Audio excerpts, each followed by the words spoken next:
You will go high. Love, grace, humility will win. And then you tell everybody to go to hell. You think that's going to work for you, Coach White? Think that's going to work for you? The reality of the situation is none of that stuff will win if it's left up to you, Stephanie White. Because you're not handling it right.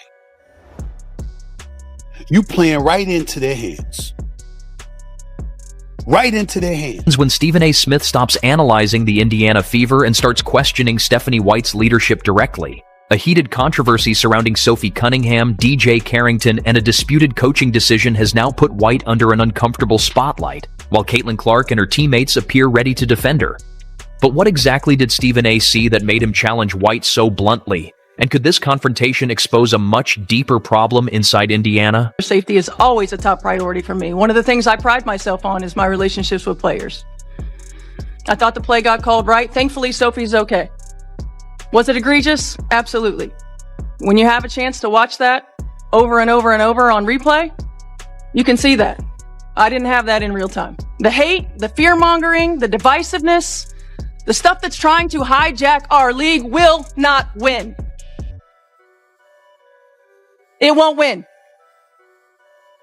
We are united. We are connected.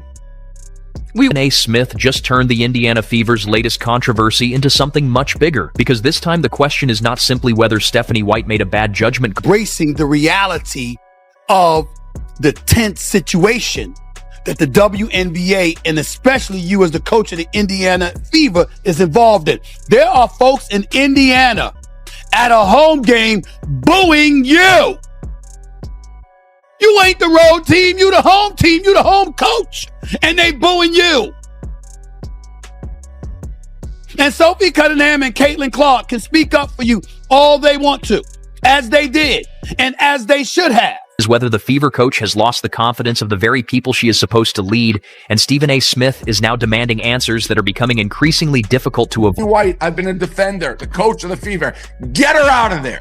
Get her out of there. Fire her ass today. I don't want her back on that bench. Stop defending the other players. Oh, she plays hard, DJ. That's just her being her. You see Caitlin in the press conference almost cover her ears and her eyes. Defend your players. First of all, you're wrong. It was a dirty play. She's gone. But when do you ever see in like the NBA a coach not defend their own players? She hasn't done it with Caitlin when Caitlin got punched. She began with a play that has somehow managed to produce more drama than some entire WNBA games.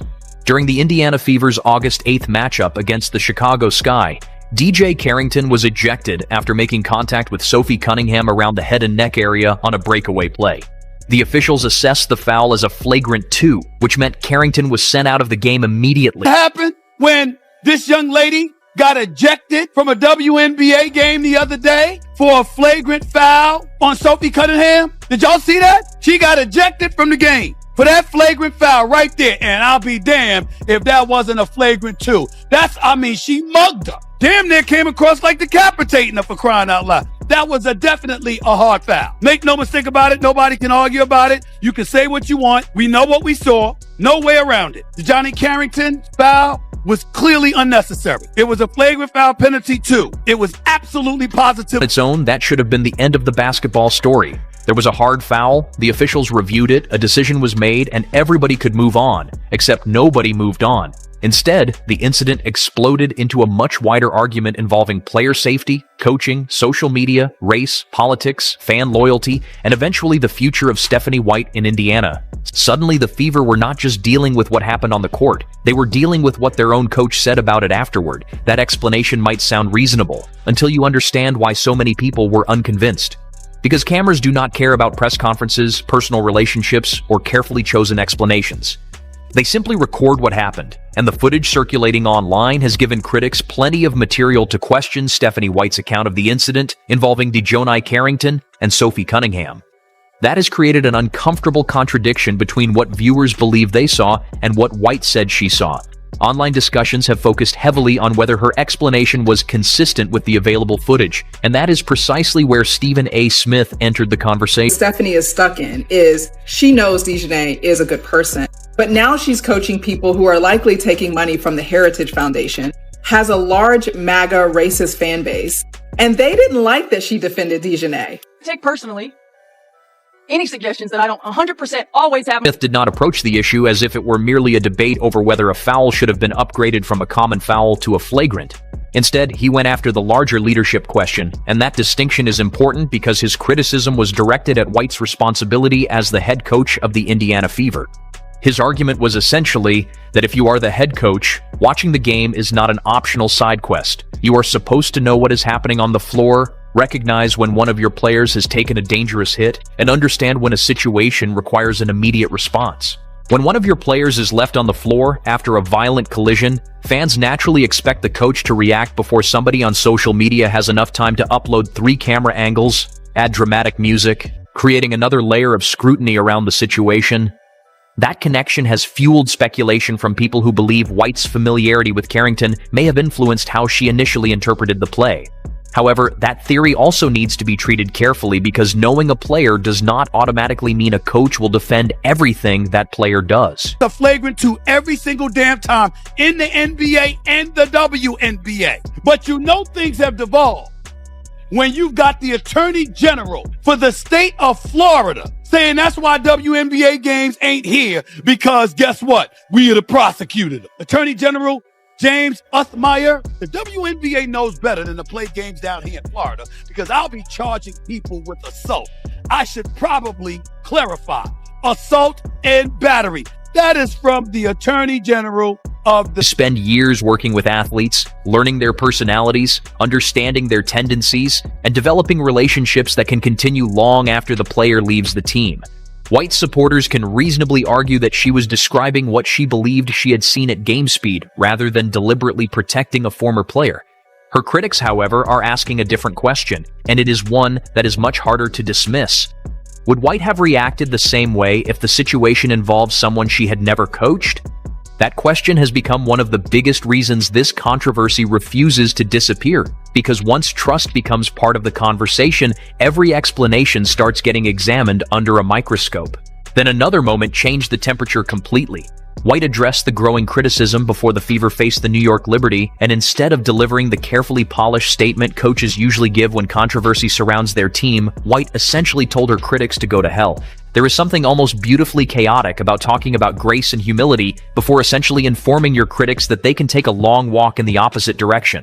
It is the kind of statement that sounds as though 2 completely different personalities were fighting over control of the microphone. You're wrong, but it starts to make me think you care more about the overlying social issues and not pissing off other people in the league and saying men can play in the league because she's one of those players. Coaches, when asked, always is taking the far left side of it. This isn't politics. Your player got assaulted. Defend your player in the press conference. Be like, yeah, that was a dirty play. She should have hit the showers. She acts like she's the coach of the other team. I don't care if she's the best X's and O's, which she's not. Get her the hell out of there. Either defend your players or get... The emotion behind White's comments was obvious. She was no longer responding only to one controversial foul. She was responding to what she viewed as a much larger attempt to divide her team and attack her character. And to be fair, there is an argument worth acknowledging on White's side. Being a head coach in the WNBA is already demanding, but being the head coach of the Indiana Fever, with Caitlin Clark at the center of one of the biggest stories in women's basketball, brings an entirely different level of scrutiny. Every decision becomes content. Every substitution becomes content. Every facial expression becomes content. And apparently every controversial foul now receives enough analysis to qualify for its own congressional hearing. The Fever have become one of the league's biggest attractions, which means White is coaching under a microscope that very few coaches experience. However, Stephen A. Smith's argument is not necessarily about the standings. It is about leadership. That brings us to one of the most uncomfortable parts of this entire situation, because Fever fans booed Stephanie White inside her own building. Dumbest coach I've ever seen. Love, grace, humility, integrity. And you can go to hell if you don't love, grace, and integrity who I want. She is the dumbest human being to ever coach a division. No, a professional sport. I say love wins. I will always have their back, except you didn't with Alyssa Thomas, except you didn't with Dijonai Carington, except you didn't going back, except you never have. Hell, you're so stupid you can't even tell us what a woman is. You can't even tell us the difference between... How unusual that is. White was not walking into Chicago, New York, or Las Vegas as the opposing coach. She was walking into her own arena, surrounded by fans who were supposed to provide home court energy, and some of those same fans were booing her. Smith highlighted that exact point when he delivered his reality check, emphasizing that White was not the road team. She was the home team's coach.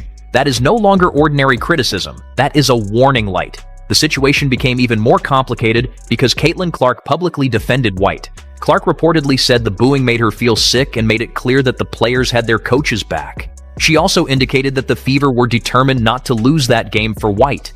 That response matters because it creates two very different realities surrounding the same basketball team. Inside the locker room, White appears to have support. Outside the locker room, the criticism is getting louder. That is a brutal reality check, because players supporting their coach is powerful, but it does not necessarily settle questions about coaching decisions. Plenty of chances to come out with a statement like this, and chose not to come out with a statement like this. But when she saw that her job was in jeopardy, after the Lieutenant Governor of Indiana came out with that statement, after she came out to say that she believed that the play between Dijonai Carington and Sophie Cunningham wasn't intentional, when she came out with that statement and she saw how those fans reacted to her saying that, how the Governor of Indiana came out saying how she spoke about that, now she wants to make a statement. Now she wants to try to flip her words and say that, oh, she didn't see video clips and see all this. Stand on business. The fascinating part is that Cunningham herself has supported White throughout the controversy, while White's broader message has been about standing together rather than allowing outside forces to fracture the team. Then Caitlin Clark delivered her own response where it matters most, which is on the basketball court. Against New York, Clark produced 22 points and 10 assists as Indiana won 106-92.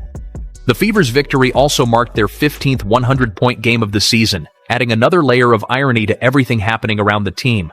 While people outside the locker room were debating whether Stephanie White should be fired, her team walked onto the court and scored 106 points. Basketball has a strange sense of humor. They want consistency. They want their coach to protect their players, and when something controversial happens, they want the explanation to match what they believe they saw with their own eyes. That last part may be the biggest issue White is facing. If she had simply said that she missed the play, acknowledged the mistake, and explained that she would handle the situation differently after seeing the replay, perhaps the controversy would have ended much sooner. Instead, the story continued because every new explanation created another question. I really believe that Stephanie White deserves to be fired. I don't care about the injury excuse. I think that's what they're going to use to keep her for another year, which they will, because, well, look at the injuries. See, she couldn't do her job. That's what they're going to do. And most likely, 99%, she'll be back. But honestly, the job she did, she deserves to get fired. She does. Let me tell you why. Number one, poor roster and cover for Bonner. To me, that alone should get her. Came the claim that she did not see the play in real time. Then the footage became part of the debate. Then she acknowledged that the replay showed something much more serious. After that came an emotional speech about love, grace, humility, and kindness, followed by the unmistakable message that her critics could essentially go to hell. At that point, the story was no longer just about basketball. It had become a battle over perception. And perception can be dangerous, because once fans believe something does not add up, every new statement risks becoming additional evidence for the theory they already believe. This is where Stephen A. Smith's intervention becomes particularly interesting. He is not simply criticizing White for one sentence or one reaction. He is challenging the entire chain of events and asking whether White understands the difference between supporting her players and avoiding accountability. Those two things are not the same. A coach can stand behind a player while admitting that the player made a mistake. A coach can defend a player's character while condemning a dangerous action. A coach can maintain a personal relationship with a former player while still acknowledging that the former player committed a serious foul. In fact, sometimes the strongest form of leadership comes from being willing to say both things at the same time. Stephanie White needs to be fired. The ESPN analysts that hate Caitlin Clark said it all. It's the sisterhood. And the sisterhood is Stephanie White's team. That's where most of the dramas came from. In Caitlin Clark's, now Sophie Cunningham's career. Stephanie White just defended Dijonai Carington's whatever you want to call it, assault, attack on Sophie Cunningham. She defended Alyssa Thomas's fist to the throat and made Alyssa Thomas out to be the victim. Why this confrontation has become so compelling. Stephen A. Smith is forcing a question that nobody involved in the controversy particularly wants to answer directly. What should accountability look like when the coach herself becomes part of the controversy? There is another layer that cannot be ignored. The Fever are not some anonymous rebuilding team quietly developing young players in front of a few hundred spectators. This is Caitlin Clark's Indiana Fever, and every game is magnified. Every controversy spreads instantly. Every fan argument becomes a social media battle, and every comment from the coach can become a headline before the team has even finished the post-game meal. That pressure is unlikely to disappear. If anything, it is probably going to increase. And the more those moments are dissected, the harder it becomes for White to simply coach basketball without becoming part of the story. However, there is one thing that could completely change the narrative: winning. However, if the Fever begin losing, every unresolved controversy surrounding White could return with interest. That is why this moment matters. Stephen A. Smith has essentially placed a spotlight on a problem that was already burning beneath the surface. The booing suggests that some fans are deeply unhappy. White is getting absolutely worked today. Wow, it's bad. Do you know how bad you must be? Do you know how unfavorable you must? Do you know how out of touch you must be with your fan base, with your state, to where the lieutenant governor of your own state is demanding that you get fired? Players defending White suggest that the locker room may not share that frustration. Caitlin Clark's response shows that the team's biggest star does not want the controversy dividing them, while White's emotional defense demonstrates that she believes the criticism has crossed a line. Yet several unanswered questions remain. Did Stephanie White genuinely fail to see the Carrington-Cunningham incident in real time? Or did she simply misjudge what she saw? Did her previous relationship with Carrington influence her initial reaction? Or is that criticism unfair? Can a coach tell critics to go to hell while simultaneously asking everyone else to lead with grace and humility? And perhaps most importantly, can White turn all of this noise into something that ultimately strengthens the Fever? Because Stephen A. Smith may have delivered the confrontation, but the next chapter belongs to Stephanie White. She now has the opportunity to do what every great coach eventually has to do when the noise becomes overwhelming, which is to answer the criticism with results.